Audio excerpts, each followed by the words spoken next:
బాహుబలి తర్వాత ప్రభాస్ చాలా pan India సినిమాలు చేయటం స్టార్ట్ చేశారు. కానీ ఏ ఒక్క దర్శకుడికి కూడా ఆయన బల్క్ డేట్స్ ఇవ్వలేదు. ఒకేసారి 2, 3 సినిమాల షూటింగ్స్ లో పాల్గొంటూ ఒకటి పూర్తవక ముందే మరొకటి మొదలుపెట్టి అన్ని ఓ వరుసలో చేయటం ప్రభాస్ స్టైల్ గా మారింది. కానీ ఇప్పుడు అతని ఫ్యూచర్ ప్రాజెక్ట్ స్పిరిట్ కోసం దర్శకుడు సందీప్ రెడ్డి వంగ పూర్తి స్థాయిలో కంట్రోల్ తీసుకున్నట్టు తెలుస్తోంది. బాహుబలితో పాన్ ఇండియా స్టార్ గా మారిన ప్రభాస్ తన ఫ్యూచర్ ప్రాజెక్ట్ స్పిరిట్ తో మరోసారి సంచలనం సృష్టించేందుకు సిద్ధమవుతున్నారు.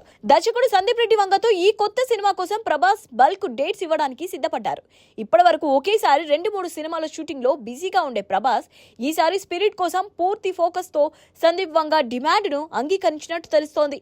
స్పిరిట్ సినిమాలో ప్రభాస్ ఒక ఇంటెన్స్ పోలీస్ ఆఫీసర్ పాత్రలో కనిపించనున్నారు. ఈ పాత్ర కోసం శారీరక మానసిక మేకోవర్ అవసరమని, దానికి పూర్తి డెడికేషన్ కావాలని సందీప్ వంగ భావిస్తున్నారు. ఈ సినిమా షూటింగ్ సెప్టెంబర్ నుంచి మొదలవనుంది. అందుకోసం ప్రభాస్ ఇతర సినిమాలకు డిస్ట్రాక్షన్ లేకుండా బల్క్ డేట్స్ ఇవ్వనున్నారు. సందీప్ వంగ బాడీ లాంగ్వేజ్, గెటప్, డైలాగ్ డెలివరీలో కొత్తదనం తీసుకురావాలని, ఈ పాత్ర కోసం ప్రభాస్ పూర్తిగా ట్రాన్స్ఫర్ కావాలని ప్లాన్ చేస్తున్నారు. ఇది బాహుబలి సమయంలో రాజమౌళి చేసిన మానిటరింగ్ ను గుర్తు చేస్తోందని ఇండస్ట్రీ వర్గాలు చెప్తున్నాయి.